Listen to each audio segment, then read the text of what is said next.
Cyber fraud તથા ગેમિંગના નાણાં transfer કરનાર ઇસમને પકડી પાડતી JP road police station team operation mule hunt અંતર્ગત વડોદરા શહેર તથા આજુબાજુના ગામડાઓમાં ઓછા શિક્ષિત લોકો પાસેથી એકાઉન્ટ ખોલાવી એકાઉન્ટની કીટ મેળવી ભરૂચ ખાતે આપી તે એકાઉન્ટનો સાયબર ફ્રોડ તથા ગેમિંગના નાણાં ટ્રાન્સફર કરવામાં ઉપયોગ કરનાર ઇસમને પકડી પાડતી JP road police station team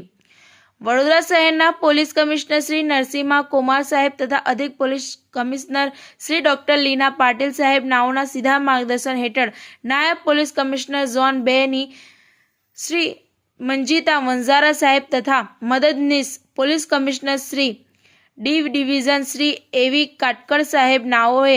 Vadodara શહેર તથા આજુબાજુના ગામડાઓમાં ઓછા શિક્ષિત લોકો પાસેથી એકાઉન્ટ લઈ તેમાં સાયબર ફ્રોડના તથા ગેમિંગના નાણાં ટ્રાન્સફર કરાવી કમિશન મેળવતા ઇસમો ઉપર કાયદેસરની કાર્યવાહી કરવા સૂચના આપેલ હોય જે અનુસંધાનમાં પોલીસ ઇન્સ્પેક્ટર એસ.એમ. સગર તથા police inspector N J. Sohagya JP road police station નાઓની સૂચના આધારે પોલીસ સ્ટાફના માણસો પોલીસ સ્ટેશન વિસ્તારમાં પેટ્રોલિંગમાં હોય તે દરમિયાન મળેલ બાતમી આધારે મકાન નંબર C19 લેન્ડમાર્ક ગેલેક્સી કિસ્મત ચોકડી વડોદરા શહેર બહારથી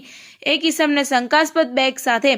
પકડી પાડેલ હોય જેની પાસેથી નીચે મુજબની ચીજવસ્તુ મળી આવતા જેના વિરુદ્ધમાં જેપી રોડ પોલીસ સ્ટેશન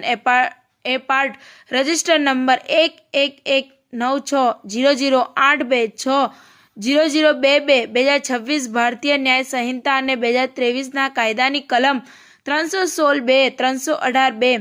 318(4), 338, 341, 61(2), તથા આઈટી એક્ટની કલમ 66D મુજબનો ગુનો રજીસ્ટર કરી આગળની કાર્યવાહી હાથ ધરવામાં આવેલ છે। TV18 ન્યૂઝ નેટવર્ક સાથે ગુજરાત હેડ સબીર મંસૂરી, વડોદરા।